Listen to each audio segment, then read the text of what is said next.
നിന്റെ ജീവിതത്തിനകത്ത് നിന്റെ ഹൃദയത്തിനകത്തുള്ള ദുഃഖങ്ങൾ കുറയണോ? നിനക്ക് നഷ്ടപ്പെട്ട കാര്യങ്ങളെല്ലാം നിനക്ക് അല്ലാഹു തആല തിരിച്ചു തരണോ?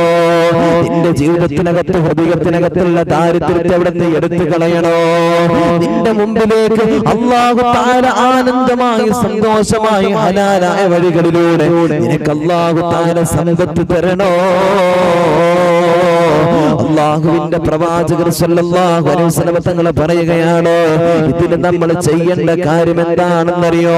റസൂലുള്ളാഹി സ്വല്ലല്ലാഹു അലൈഹി വസല്ലം തങ്ങൾ പഠിപ്പിക്കുന്നു, സ്വന്തം ഇഷ്ടത്തെക്കാൾ എന്റെ സൃഷ്ടാവായ പടച്ച റബ്ബിന്റെ ഒരുപാട് ഇഷ്ടങ്ങളുണ്ട്.